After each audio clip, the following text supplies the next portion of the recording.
तो heat and thermodynamics start करते हैं हम। देखो ये बहुत इंपॉर्टेंट एरिया है, इंपॉर्टेंट फील्ड है फिजिक्स का, थर्मल एनर्जी और उसके इफेक्ट, या जो हीट है, ठीक है, उससे रिलेटेड चीजें हम इसमें पढ़ेंगे। अब सबसे पहले सबसे फंडामेंटल क्वेश्चन मैं पूछना चाहूंगा कि हमारे जो अनुभव हैं हीट के, फॉर एग्जाम्पल जब हम आइस क्यूब को हाथ लगाते हैं तो हम कहते हैं कि आइस क्यूब इज कोल्डर, वो ठंडा है, ठीक है। ऐसे अगर हम कप ऑफ टी, गर्म चाय है, ठीक है, कप में, और उस कप को हाथ लगाए या टी को हाथ लगाए तो हम कहेंगे कि वो जो है वो गर्म है, हॉट है, ठीक है। तो एग्जैक्टली उस ऑब्जेक्ट में ऐसी क्या चीज है जो उस ऑब्जेक्ट को गर्म या ठंडा बना रही है। हमारा जो अनुभव है हीट का कि एक ऑब्जेक्ट गर्म है और एक ठंडा है, तो वास्तव में उस ऑब्जेक्ट के अंदर ऐसी क्या चीज है जो उसको गर्म या ठंडा बना रही है, ठीक है। ऐसी क्या चीज है जो उसको गर्म या ठंडा बना रही है। हमारा जवाब हो सकता है कि जो आइस क्यूब है उसका टेम्परेचर कम है इसलिए वो ठंडा लगता है, और जो कप ऑफ टी है उसका टेम्परेचर ज्यादा है इसलिए गर्म लगेगा। बट फिर अगला क्वेश्चन होगा कि व्हाट इज टेम्परेचर देन। समझ रहे हो ना, टेम्परेचर कम है या टेम्परेचर किसी में ज्यादा है, तो वास्तव में टेम्परेचर किन फैक्टर्स पे डिपेंड करेगा, या ऐसे क्या फैक्टर्स हैं जो कि आइस क्यूब में टेम्परेचर को कम बना रहे हैं और एक हॉट कप ऑफ टी में टेम्परेचर को ज्यादा बना रहे हैं, ठीक है। तो ultimately we want to know the physics behind the hotness और कोल्डनेस, ठीक है, और बिहाइंड द टेम्परेचर। समझ रहे हो कि अंदर जो चल रहा है उस ऑब्जेक्ट के अंदर वो किस तरह से उसके हॉटनेस से या कोल्डनेस से रिलेटेड, ठीक। तो हमें कुछ बातें जान लेनी चाहिए कि अगर हम किसी भी ऑब्जेक्ट को कंसिडर करें, ठीक है, फॉर एग्जांपल इस चौक की बात करूं मैं, तो जो चौक है हम जानते हैं कि वो कई सारे पार्टिकल से मिलकर बनी है जिनको हम एटम्स और मॉलिक्यूल्स कहते हैं, ठीक है। वो आपस में बंध गए तो उस बंधने के कारण ये चौक फॉर्म हुई है, ठीक। ये पहली बात हुई, तो वो एटम्स और मॉलिक्यूल्स से बनी है। दूसरी बात, क्या वो एटम्स और मॉलिक्यूल्स रेस्ट पर है। चौक को देखने पर तो हमको ऐसे ही लगता है कि चौक रेस्ट पर है तो इसके अंदर मौजूद एटम्स और मॉलिक्यूल्स भी रेस्ट पर होना चाहिए, but that is not truth. Actual में जो इसके अंदर मौजूद एटम्स और मॉलिक्यूल्स हैं वो लगातार रैंडम मोशन कर रहे हैं। सॉलिड है इसलिए वो फ्रीली मूव नहीं कर सकते हैं, तो वो अपनी मीन पोजीशन के अबाउट ऑसिलेट करते हैं, वाइब्रेट करते हैं, ठीक है। तो वाइब्रेशन होगा तो वाइब्रेशन के कारण वहां पे काइनेटिक एनर्जी होगी, ठीक है। और रैंडम है, रैंडम का मतलब है कि किसी एक पर्टिकुलर डायरेक्शन में वाइब्रेशन नहीं हो रहा है। अगर एक डायरेक्शन में वाइब्रेशन होता है तो हम उस चीज को फील कर पाते हैं, ठीक है, नॉर्मल ऑसिलेशन होता वो।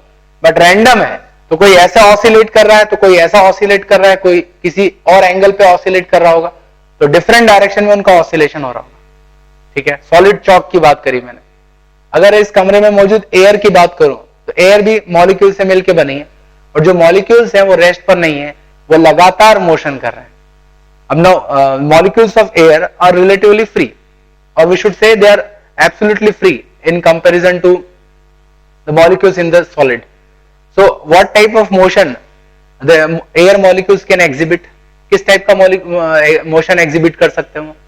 तो जो मॉलिक्यूल्स हैं वो लीनियर मोशन कर सकते हैं, सीधे किसी एक डायरेक्शन में मोशन कर सकते हैं, घूम भी सकते हैं अपनी एक्सिस पर, ठीक है। इसके अलावा मॉलिक्यूल एटम से मिलकर बना है, तो मॉलिक्यूल के अंदर मौजूद जो एटम्स हैं वो भी वाइब्रेट कर रहे होंगे, ऑसिलेशन कर रहे होंगे, ठीक है। तो साधारण जो हमें दिखते हैं ऑब्जेक्ट जो कि रेस्ट पर है, तो उससे हम ये कंक्लूजन नहीं निकाल सकते हैं कि उसके अंदर मौजूद एटम्स और मॉलिक्यूल्स भी रेस्ट पर होंगे। एक्चुअल में हमेशा एटम्स और मॉलिक्यूल्स के पास कुछ एनर्जी होती है जो रैंडम काइनेटिक एनर्जी से या रैंडम मोशन से जुड़ी होती है। उसके अंदर रैंडम मोशन चल रहा है, ठीक है। एयर के अंदर, गैस के अंदर जो रैंडम मोशन है वो तीनों फॉर्म में होगा। लीनियर मोशन होगा, कोई मॉलिक्यूल इधर जा रहा है, कोई इस तरफ जा रहा होगा, कोई नीचे जा रहा है। रैंडमनेस है, कोई पर्टिकुलर डायरेक्शन नहीं है, ठीक है, हर डायरेक्शन में कोई ना कोई मोशन हो रहा होगा। लिक्विड और सॉलिड की बात करें तो वहां पे वाइब्रेशन होगा, लिक्विड में थोड़ा बहुत लीनियर मोशन भी होगा, ठीक है। बट जितने भी मोशन है वो उसमें रैंडमनेस है, एक पर्टिकुलर डिफाइंड डायरेक्शन नहीं है, ठीक है। और रैंडमनेस या रैंडम मोशन से जुड़ी एक काइनेटिक एनर्जी होगी। तो इसका मतलब है कि अंदर मॉलिक्यूल्स के पास भी कुछ इंटरनल एनर्जी है, ठीक है। That internal energy is directly proportional to temperature of gas, या टेम्परेचर ऑफ सॉलिड।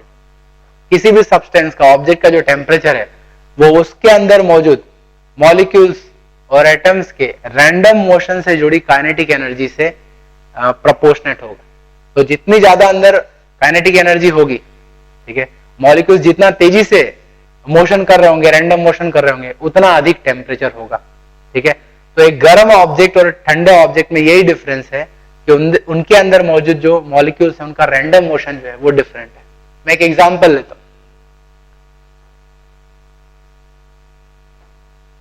सही, इस ऑब्जेक्ट में एक सिलेंडर लिया है मैंने, सिलेंडर में पानी भर दिया और मान लो पानी ठंडा है। ठीक है, अंदर का पानी ठंडा है और आसपास की जो एयर है वो पानी के कंपैरिजन में गर्म है। ठीक है, आपको मैं बताता हूं कि वास्तव में जो मैं कह रहा हूं रैंडम मोशन, उसको मैं कैसे इसको कनेक्ट करूंगा। तो आसपास की एयर गर्म है और अंदर का पानी ठंडा है। अगर इस पानी को ऐसे ही रख दिया जाए तो कुछ समय के बाद हम देखेंगे कि जो पानी का टेम्परेचर है वो भी सराउंडिंग एयर के टेम्परेचर के बराबर हो जाएगा। कहने का मतलब है पानी ठंडा नहीं रहेगा, कुछ समय के बाद पानी जो है वो साधारण टेम्परेचर पे आ जाएगा। ठीक है, तो अंदर का टेम्परेचर चेंज हुआ, मतलब कुछ ना कुछ चेंज हुआ होगा। अब वास्तव में क्या चल रहा है उसके आसपास हम प्रेडिक्ट करें तो मॉलिक्यूल्स मोशन कर रहे हैं। बाहर के मॉलिक्यूल्स का जो मोशन है उनकी काइनेटिक एनर्जी ज्यादा है क्योंकि वहां का टेम्परेचर ज्यादा है, और अंदर के जो मॉलिक्यूल्स हैं वो वाइब्रेट कर रहे होंगे। ठीक है, और अल्टीमेटली उनके पास जो एनर्जी है वो कम है। तो ये जब एयर मॉलिक्यूल्स टकराएंगे तो टकराने पर उनका कांटेक्ट होगा वेसल के मॉलिक्यूल्स, और वेसल और वाटर के मॉलिक्यूल्स जो हैं उनकी एनर्जी कम है और बाहर वाले एयर मॉलिक्यूल की एनर्जी ज्यादा है। तो जो कोलिजन होगा उस कोलिजन में एनर्जी का ट्रांसफर होगा। तो एनर्जी का ट्रांसफर, नेट एनर्जी का ट्रांसफर किस तरफ होना चाहिए, पानी के मॉलिक्यूल्स की तरफ या फिर एयर के मॉलिक्यूल्स की तरफ?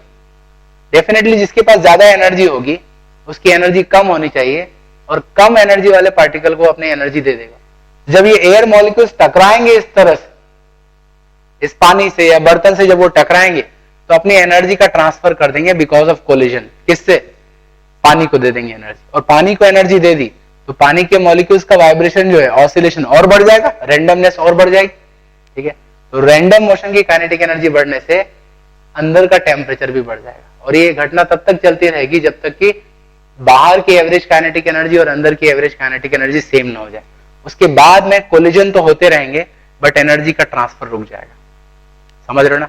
तो वास्तव में जो एवरेज काइनेटिक एनर्जी है due to random motion, that is related to temperature. तो अगर कोई ऑब्जेक्ट गर्म है, मतलब हमें कहना चाहिए उसके अंदर मौजूद मॉलिक्यूल्स की average kinetic energy in random motion क्या होगी? ज्यादा होगी। और कोई ऑब्जेक्ट ठंडा है तो उसके अंदर मौजूद मॉलिक्यूल्स की average kinetic energy in random motion कम हो। तो ये फर्क है। तो वास्तव में इंटरनल एनर्जी जो है उसके अंदर की, वो डिफरेंस बनाती है किसी गर्म ऑब्जेक्ट में और ठंडे ऑब्जेक्ट। क्या मेरी बात क्लियर है?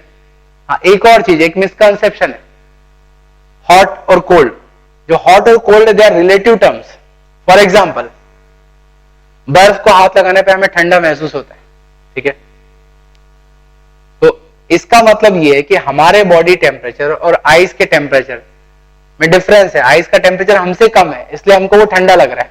ठीक है, इसी के अपोजिट एक गर्म पानी लो, गर्म पानी में अगर हम हाथ डालें, कांटेक्ट में रखें, तो उस केस में वो हमें गर्म लगता है क्योंकि हमारे रेस्पेक्ट में उसका टेम्परेचर ज्यादा है। तो हम कहेंगे we are colder, that is hotter, water is hotter. और आइस के कंपैरिजन में हम कहेंगे we are hotter, ice is colder. So degree of hotness, मतलब जो हॉट और कोल्ड है, वास्तव में ये रिलेटिव टर्म्स है। तो एब्सोल्यूट टर्म्स अगर हमें डिफाइन करना है तो हमें टेम्परेचर को डिफाइन करना होगा। ठीक है, तो अगर किसी ऑब्जेक्ट का टेम्परेचर कम है, किसी का ज्यादा है, तो आप उसके स्केल पर आप कंपेयर कर सकते हो। इसलिए हमने टेम्परेचर को डिफाइन किया क्योंकि हॉटनेस और कोल्डनेस से ये जो टर्म्स है दे आर रिलेटिव, इनसे बहुत कंफ्यूजन क्रिएट हो सकता है। ठीक है, और अल्टीमेटली जो टेम्परेचर है वो किससे रिलेटेड है, ये अभी मैंने बताया कि उसके अंदर जो रैंडम मोशन चल रहा है उससे जुड़ी एवरेज काइनेटिक एनर्जी के प्रोपोर्शनेट होगा। ठीक है, अब थोड़ा और डिटेल में पढ़ते हैं कि एक्चुअल में ये जो इंटरनल एनर्जी है और जो ऑब्जेक्ट की एक्सटर्नल एनर्जी है, ठीक है, वो किस तरह की एनर्जीज हैं और उनके क्या क्या इफेक्ट होंगे। ठीक, तो सबसे पहले कुछ टर्म्स लिखूंगा मैं, फिर उनको इलेबोरेट करूंगा। सिस्टम एंड सराउंडिंग, जनरली ये टर्म्स हम हमेशा यूज करते हैं थर्मोडायनेमिक्स। इनका मतलब क्या है ये हम समझ लें। System is nothing but object under consideration. For example, अभी थोड़ी देर पहले मैंने देखा कि एक वेसल में मैंने पानी भर लिया, ठंडा पानी है, तो ठंडा पानी जो वेसल में भरा है ये मेरे लिए एक सिस्टम हो गया, vessel plus water, the object under consideration, जिसको आप ऑब्जर्व कर रहे हो, तो ये हमारा सिस्टम हो गया, ठीक है। और इसके अलावा यूनिवर्स में जो भी है इसके आसपास, वो इसका क्या हो जाएगा, सराउंडिंग हो जाएगा, ठीक है।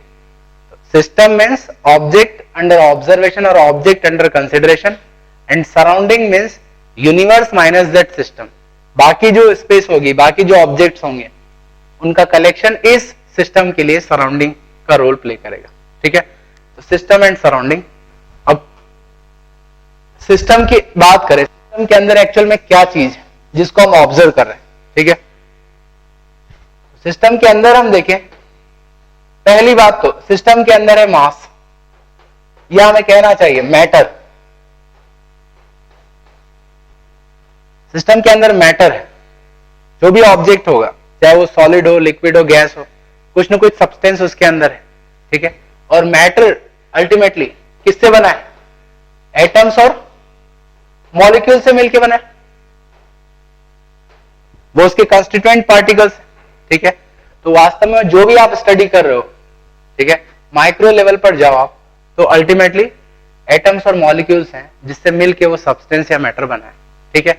अब सॉलिड, लिक्विड, गैस जो है उसमें सिर्फ इतना ही फर्क है कि वो मॉलिक्यूल्स एक दूसरे के पास में है या दूर है।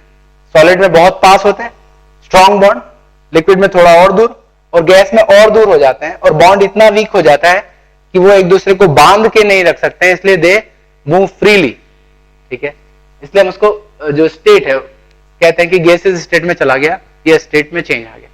तो स्टेट तो बेसिकली उनका डिग्री ऑफ क्लोजनेस है, कितना पास है या कितना दूर है, ठीक है। एनीवे, बट अल्टीमेटली उसके अंदर एटम्स और मॉलिक्यूल्स। तो सिस्टम के अंदर मैटर है, और सिस्टम के अंदर क्या है, तो सिस्टम के अंदर एनर्जी है। सिस्टम की अपनी खुद की एनर्जी होगी, जो भी ऑब्जेक्ट को आप देख रहे हो उसकी कुछ ना कुछ एनर्जी होगी। अब इसको और एलोबोरेट करें हम कि ये एनर्जी किन किन फॉर्म में होगी, तो जो सिस्टम है उसके पास दो तरह की एनर्जी है, external energy and internal energy.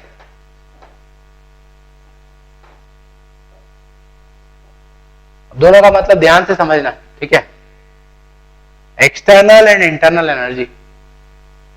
External energy क्या होती है, इसकी बात थोड़ी करूं। आपने मैकेनिक्स में जो पढ़ा है, या मैकेनिक्स में जो ऑब्जेक्ट की एनर्जी पढ़ते हो आप, that is basically external energy. For example, इस चौक पे मैंने फोर्स लगाया, चौक का मोशन हो रहा है, ठीक है। तो चौक के पास अपनी काइनेटिक एनर्जी होगी, तो उस काइनेटिक एनर्जी को मैं एक्सटर्नल एनर्जी कहूंगा, ना कि इंटरनल एनर्जी। इसका मतलब यह है कि जब मैं इस चौक की काइनेटिक एनर्जी को डिस्क्राइब कर रहा हूं, तो इस चौक को एज अ होल मैं एक ऑब्जेक्ट ट्रीट कर रहा हूं, समझ रहे हो ना। इस पूरे चौक को एक ऑब्जेक्ट ट्रीट कर रहा हूं, और ये ऑब्जेक्ट का मोशन हो रहा है, ठीक है। तो इस ऑब्जेक्ट की जो मोशन से जुड़ी एनर्जी, उसको मैंने काइनेटिक एनर्जी कह दिया। मैंने ये नहीं कहा कि इस ऑब्जेक्ट के अंदर एटम्स हैं, मॉलिक्यूल्स हैं और उनका भी मोशन हो रहा होगा, मुझे उससे मतलब नहीं है। मुझे तो ये एक ऑर्डर्ड चौक दिख रही है, ऑर्डर है, मतलब सारे मॉलिक्यूल्स का जो कॉम्बिनेशन दिख रहा है, मुझे फॉर्मेशन दिख रहा है, वो फिक्स्ड है, उसमें कोई चेंज नहीं आ रहा है। और वो फिक्स्ड कॉम्बिनेशन स्पेस में मोशन कर रहा है, उसकी पोजीशन चेंज हो रही है। तो चौक मुझे हमेशा इस कॉम्पैक्ट फॉर्म में ही दिखती है, कभी भी उसका स्ट्रक्चर या शेप बदलते हुए नहीं दिखता है। तो इसको मैंने एक ऑब्जेक्ट कह दिया, इस ऑब्जेक्ट का मोशन हो रहा है, तो इससे जुड़ी जो एनर्जी है उसको मैं एक्सटर्नल काइनेटिक एनर्जी कहूंगा, ठीक है। इसी की तरह जो आप पोटेंशियल एनर्जी डिफाइन करते हो ऑब्जेक्ट, जैसे ग्रेविटेशनल पोटेंशियल एनर्जी, तो ये चौक ग्राउंड के पास में रखी है या ग्राउंड से दूर रखी है, इसकी पोटेंशियल एनर्जी बदलेगी। तो आप पूरे चौक की बात करते हो, इंडिविजुअल एटम्स या मॉलिक्यूल्स की बात नहीं करते हो, पूरे चौक का अर्थ के साथ जो इंटरेक्शन हो रहा है उसकी बात करते हो, तो उस एनर्जी को हम एक्सटर्नल पोटेंशियल एनर्जी कहेंगे। तो वास्तव में जो मैकेनिकल एनर्जी पढ़ते हो आप मैकेनिक्स में, mechanical energy is external energy of the object. जब पूरे ऑब्जेक्ट को एज अ होल ट्रीट करते हो तो वो जो एनर्जी है वो उसकी एक्सटर्नल एनर्जी है। तो मैकेनिक्स का जो डोमेन है, mechanics is confined to external energy और mechanical energy of object.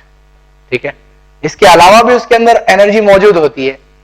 For example, ये चौक अभी रेस्ट पर है तो मैं कहूंगा इसकी काइनेटिक एनर्जी 0 है। ठीक है, बट वास्तव में क्या इसकी काइनेटिक एनर्जी 0 है? जैसा कि मैंने अभी कहा कि चौक तो रेस्ट पर दिख रही है, लेकिन इसके अंदर जो एटम्स और मॉलिक्यूल्स हैं वो लगातार मोशन कर रहे हैं, वाइब्रेट कर रहे हैं। वाइब्रेट कर रहा है, मोशन कर रहा है, तो अंदर भी काइनेटिक एनर्जी होगी, बट वो हमें दिखाई नहीं दे रही है। तो अभी जो मैं कह रहा हूं कि इसकी काइनेटिक एनर्जी 0 है, वो किस काइनेटिक एनर्जी की बात कर रहा हूं मैं? External kinetic energy, that is mechanical energy. ठीक है, और अंदर जो मोशन चल रहा है वो इंटरनल एनर्जी से संबंधित है। ठीक है, और थर्मोडायनेमिक्स का डोमेन जो है वो इंटरनल एनर्जी से है, इसके अंदर क्या चल रहा है। We are not concern about the motion of this object or where this object is kept with respect to ground. We are not concerned about that. In thermodynamics, we are concerned about what is motion of molecules inside this substance, inside this object, and how this motion is random, how the molecules are exhibiting the random motion. वो है thermodynamics का domain. क्या मेरी बात clear है? तो external energy का temperature से कोई रिलेशन नहीं है। टेम्परेचर और जो थर्मोडायनेमिक वेरिएबल्स हैं they are related to internal energy of system. ठीक है, तो आप इसको लिख लो, और पहले मैं इसको डिफाइन कर देता हूं और फिर थोड़ा और इलेबोरेट करूंगा। ठीक है, सो लिखो, external energy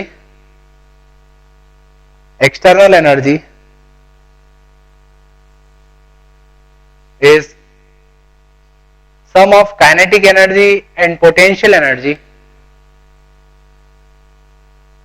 sum of kinetic energy and potential energy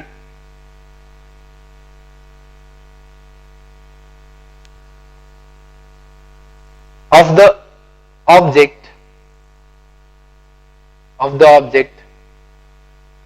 when it is considered as a whole, ठीक है, मतलब पूरे ऑब्जेक्ट को आप एक सिंगल एंटिटी मान रहे हो। आप ये नहीं बोल रहे कि कई सारे एटम से मिलकर बना है, आप उसको एक सिंगल एंटिटी मान रहे हो। ठीक है, पूरे ऑब्जेक्ट को एज अ होल एक सिंगल एंटिटी ट्रीट करोगे तो उससे जुड़ी जो एनर्जी है that is external energy, right. अब मैं इंटरनल एनर्जी की बात करूंगा।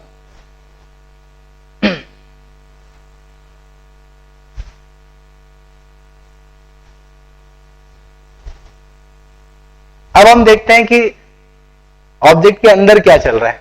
ठीक है, दैट इज इंटरनल एनर्जी।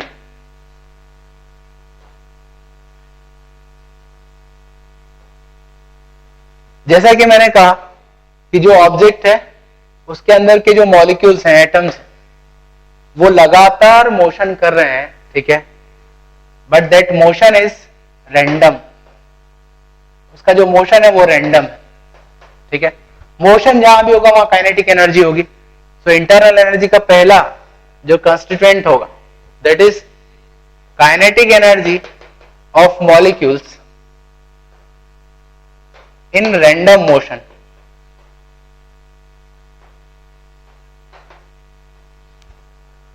समझ रहे हो?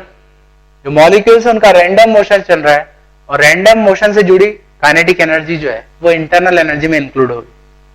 ठीक है ना, क्योंकि एक्सटर्नली हम इस चीज को नहीं देख पा रहे हैं, या हम देख भी पा रहे हो तो हम इसको इग्नोर कर रहे हैं। We are considering object as a whole. ठीक है, तो पहली बात तो ये चल रहा है इसके अंदर। और दूसरा, क्या कोई और एनर्जी आप कंसिडर कर सकते हो इसके अंदर क्या चल रहा होगा? जो मॉलिक्यूल्स हैं और जो एटम्स हैं उनके बीच में भी इंटरेक्शन चलता है। वो एक दूसरे को अट्रैक्ट करते हैं, रिपेल करते हैं, तो अंदर भी उनके बीच में फोर्सेस इन्वॉल्व होते हैं। ठीक है, और जहां भी इंटरेक्शन होगा वहां पे पोटेंशियल एनर्जी हम डिफाइन कर सकते हैं। ठीक है, पोटेंशियल एनर्जी का मतलब क्या है? फॉर एग्जांपल अर्थ और चॉक के बीच में इंटरेक्शन है, अट्रैक्शन है। तो जब मैं चॉक को अर्थ के पास ले जा रहा हूं तो सिस्टम की पोटेंशियल एनर्जी कम हो गई। क्यों कम हो गई? क्योंकि इसके अगेंस्ट अगर मैं चौक को दूर ले जाऊंगा तो ये अपने आप नहीं जा सकती, मुझे वर्क करना पड़ेगा। दैट मीन्स जो भी मैंने वर्क किया है इस चौक पे, वो वर्क इसकी पोटेंशियल एनर्जी के फॉर्म में स्टोर हो। तो यहां ज्यादा पोटेंशियल एनर्जी होगी, यहां कम होगी। तो जब ऑब्जेक्ट के बीच में अट्रैक्शन है तो पास में पोटेंशियल एनर्जी कम होती है और दूर पोटेंशियल एनर्जी ज्यादा होती है। ऐसे मॉलिक्यूल्स के बीच में भी अट्रैक्शन होगा, तो जब वो एक दूसरे के पास में होंगे तो उस केस में पोटेंशियल एनर्जी कम होगी और दूर जाएंगे तो पोटेंशियल एनर्जी बढ़ेगी। ऐसे जहां रिपल्शन होगा वहां उल्टा होगा, दूर जाने पे पोटेंशियल एनर्जी कम होती है और पास आने पे पोटेंशियल एनर्जी बढ़ती है। तो मॉलिक्यूल्स के बीच में इंटरेक्शन हो रहा है, अट्रैक्शन और रिपल्शन हो रहा है, तो इस कारण से क्या होगा, वहां भी पोटेंशियल एनर्जी होगी। ठीक है, तो second thing is potential energy associated with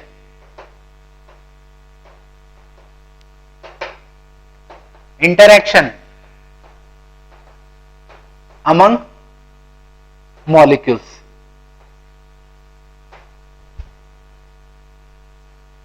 समझ रहे हो?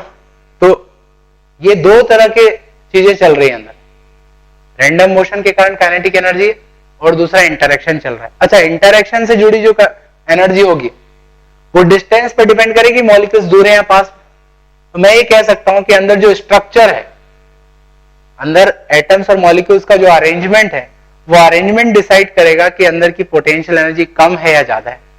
फॉर एग्जांपल मैं ये कह सकता हूं कि अगर मॉलिक्यूल्स के बीच में अट्रैक्शन है, ठीक है, तो सॉलिड, लिक्विड और गैस में कंपेयर करूं तो गैस में मॉलिक्यूल सबसे दूर है, लिक्विड में पास है और सॉलिड में और पास है।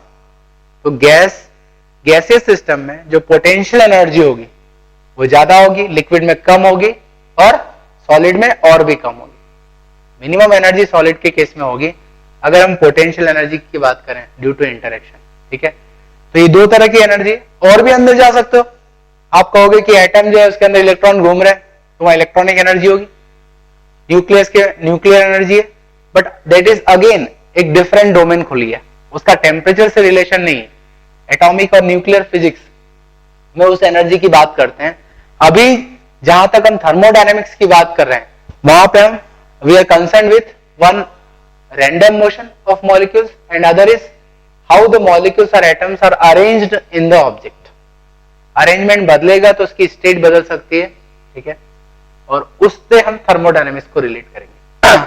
ठीक है, इसको लिख लो। तो इंटरनल एनर्जी के लिए दो कॉन्स्टिट्यूएंट है। अब अगेन हमारा फोकस है टेम्परेचर, हीट। ठीक है, दो तरह की एनर्जी है।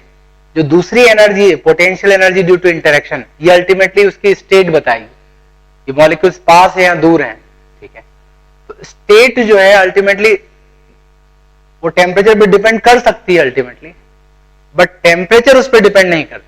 जो हम टेक्निकली टेम्परेचर डिफाइन करते हैं उसमें हमें स्टेट से मतलब नहीं है।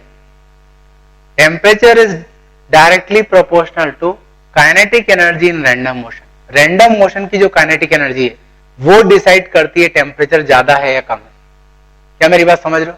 जैसे हमने एग्जांपल लिया, उस बर्तन में पानी भरा था, बाहर एयर है, दोनों में हीट का एक्सचेंज हुआ। कब तक हुआ? जब तक कि दोनों की एवरेज काइनेटिक एनर्जी सेम ना हो गई। ये नहीं हो रहा है कि जब तक दोनों का फेज या स्टेट सेम ना हो जाए तब तक उनका हीट का एक्सचेंज चलता रहेगा। अंदर लिक्विड रहेगा, बाहर गैस रहेगा।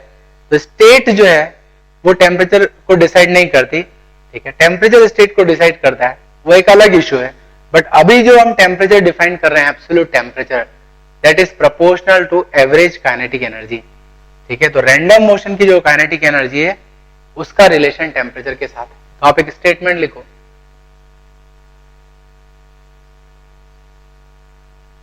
The kinetic energy due to random motion, kinetic energy due to random motion is directly proportional to absolute temperature, is directly proportional to absolute temperature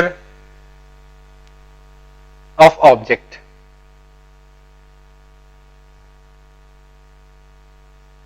ठीक है, टेम्परेचर और उससे जुड़ी थर्मोडायनेमिक जो क्वांटिटीज हैं उनका रिलेशन रैंडम मोशन की kinetic energy से है, ठीक है। तो अब मैंने दो चीजें बताई, एक्सटर्नल और इंटरनल। तो एक्सटर्नल को तो भूल जाओ, वो मैकेनिक्स का डोमेन है। इंटरनल एनर्जी में भी दो पार्ट है, पोटेंशियल एनर्जी और दूसरी काइनेटिक एनर्जी। तो we are concern with kinetic energy. अब इसके इंप्लीकेशन क्या होंगे वो समझो, ठीक है। फॉर एग्जाम्पल से एक मेटालिक ऑब्जेक्ट है जो कि गर्म है, जो मेटालिक ऑब्जेक्ट है वो गर्म है, मतलब इसके अंदर के जो एटम्स हैं वो बहुत ज्यादा ऑसिलेशन कर रहे होंगे, रैंडम मोशन के कारण ऑसिलेशन हो रहा होगा, ठीक है। इस मेटालिक ब्लॉक को मैंने ग्राउंड पे रख दिया, और सेकंड केस में मैंने इसको एक कार में रख दिया, सेम ऑब्जेक्ट को, और कार जो है हाई स्पीड से मोशन कर रही है। और थर्ड केस में इस मेटालिक ऑब्जेक्ट को मैंने काफी हाइट पर रख दिया, ठीक है। अब किस केस में इस मेटालिक ऑब्जेक्ट का टेम्परेचर ज्यादा होगा, फर्स्ट केस में, सेकंड केस में, या थर्ड केस में? एक बार उसको ग्राउंड पे रख दिया, एक बार कार में रख दिया, मूविंग कार में, और एक बार किसी हाइट पर रख दिया, तो किस केस में इसका टेम्परेचर ज्यादा होगा? यस, किस केस में इसका टेम्परेचर ज्यादा होगा? हाँ, सेम होगा, क्योंकि अल्टीमेटली जो है temperature is related to kinetic energy due to random motion. और अगर रैंडम मोशन को देखना है तो आप ग्राउंड से नहीं देख पाओगे, उसको देखने के लिए आप जो ऑब्जेक्ट है उसके सेंटर ऑफ मास पर चले जाओ, attach the reference frame with the centre of mass, उसके अंदर चले जाओ, तब आपको रैंडम मोशन दिखेगा कि इधर जा रहा है, ये उस तरफ जा रहा है। समझ रहे हो इस चीज को? तो रैंडम मोशन हमेशा उसकी फ्रेम में डिफाइन किया जाता है, तो आप इसको कहीं भी रख दो, इसकी रैंडम मोशन की काइनेटिक एनर्जी वही की वही रहेगी। तो तीनों केस में टेम्परेचर सेम होगा। फर्क किस बात का आ रहा है? एक्सटर्नल एनर्जी का आ रहा है। यहाँ पे एक्सटर्नल एनर्जी जीरो है, यहाँ पर मोशन के कारण एक्सटर्नल एनर्जी है, और यहाँ पर हाइट के कारण एक्सटर्नल एनर्जी है। But external energy has nothing to do with temperature of object. हाँ, इस ऑब्जेक्ट को अगर मैं ठंडा कर दूं, मान लो इसके आसपास मैंने बर्फ रख दी, ये ठंडा हो, अब इस ठंडे ऑब्जेक्ट को मैं यहां रखूं, कार में रखूं और इसके ऊपर रख दूं, ठीक है, तो अब मैं कहूंगा कि उस ऑब्जेक्ट का टेम्परेचर कम हो गया। बट कम क्यों हो गया? क्योंकि मैंने उसको ठंडा किया है, ना कि उसको कार में रखा है, किसी हाइट पर रखा। क्या मेरी बात समझ रहे हो? तो मैकेनिक्स की जो प्रॉब्लम है that is dealing with external energy, that is mechanical energy, और जो थर्मोडायनेमिक्स की प्रॉब्लम है we are concern with the internal motion, जो रैंडम मोशन है उससे हमारा कंसर्न है। दोनों अलग अलग डोमेन है, ठीक।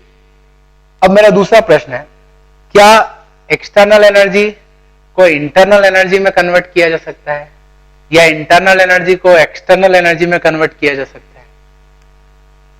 सोचो इस चीज को। ये बात तो पक्की हो गई कि इंटरनल एनर्जी टेम्परेचर से रिलेटेड या थर्मोडायनेमिक्स से रिलेटेड है, बट क्या एक्सटर्नल और इंटरनल एनर्जी में कन्वर्जन हो सकता है, इंटर कन्वर्जन हो सकता है? हो सकता है। एग्जाम्पल?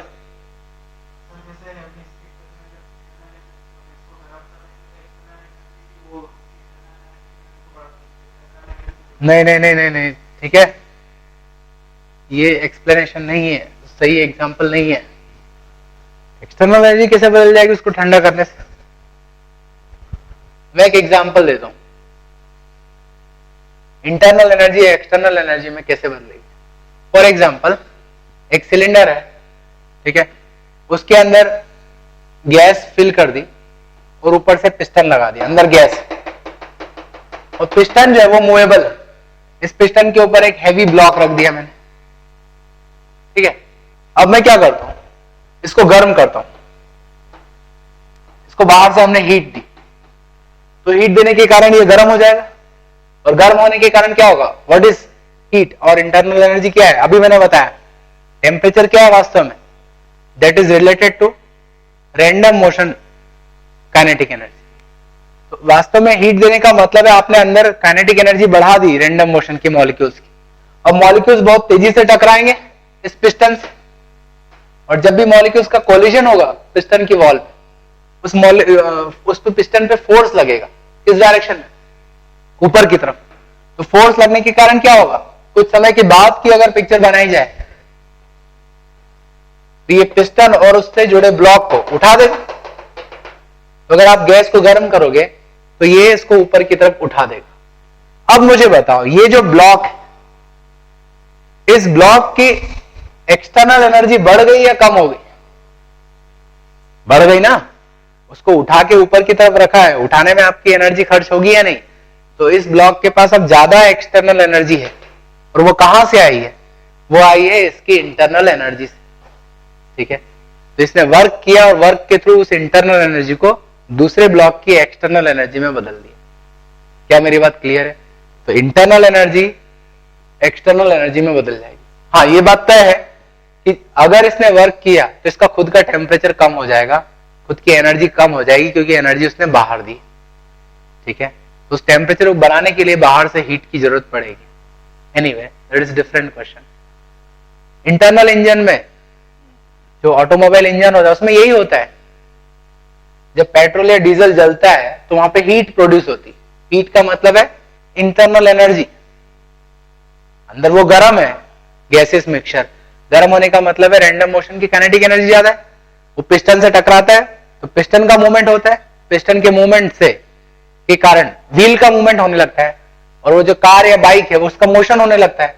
तो अल्टीमेटली जो इंटरनल एनर्जी थी गैसेस मिक्सचर की, वो किस में कन्वर्ट हो गई? एक्सटर्नल एनर्जी में। तो कन्वर्जन इज पॉसिबल। क्या उल्टा कन्वर्जन पॉसिबल है, एक्सटर्नल टू इंटरनल? हो सकता है क्या external to internal? Yes, definitely हो सकता है। अभी रबिंग कर रहा हूं मैं, ठीक है, तो क्या हो रहा है, इन पाम्स को रबिंग करने पर क्या होगा? रबिंग कर रहा हूं मतलब इसकी काइनेटिक एनर्जी है। कौन सी काइनेटिक एनर्जी है? एक्सटर्नल या इंटरनल? एक्सटर्नल काइनेटिक एनर्जी, ठीक है। और रबिंग के कारण मेरे हाथ गर्म हो जाएंगे, तो अल्टीमेटली फ्रिक्शन के कारण ये जो मॉलिक्यूल्स है उनका रैंडम मोशन का जो काइनेटिक एनर्जी वो बढ़ गया। तो मेरे हाथों की kinetic energy ultimately random motion की काइनेटिक एनर्जी में बदल गई। मतलब एक्सटर्नल एनर्जी जो है वो इंटरनल एनर्जी में बदल सकती है, ठीक है। वो कन्वर्जन पॉसिबल है, ओके।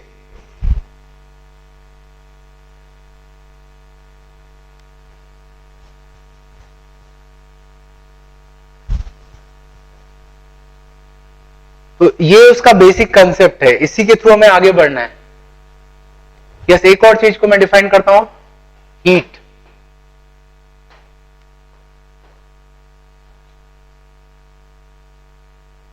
देखो टेक्निकल की डेफिनेशन क्या है उसको हम देखें। दो ऑब्जेक्ट ले रहा हूं मैं, ए और बी, दोनों का टेम्परेचर डिफरेंट है। से ए इज हॉटर, ये हॉट ऑब्जेक्ट है, मतलब इसमें एवरेज काइनेटिक एनर्जी जो है मॉलिक्यूल्स की वो बहुत ज्यादा हो रही है। एंड से बी इज कोल्डर, यहां पर एवरेज काइनेटिक एनर्जी कम।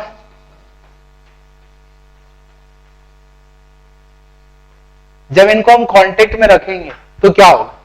तो कांटेक्ट पे आने पर डेफिनेटली इन मॉलिक्यूल्स का आपस में कोलिजन होगा, और कोलिजन के कारण नेट एनर्जी का ट्रांसफर किधर होगा? ए से बी की तरफ। तो कोलिजन के कारण एनर्जी का यहां से ट्रांसफर होगा ए से बी की तरफ, ठीक है। तो जितनी एनर्जी का ट्रांसफर हुआ है उस ट्रांसफर्ड एनर्जी को हम हीट कहते हैं, ठीक है।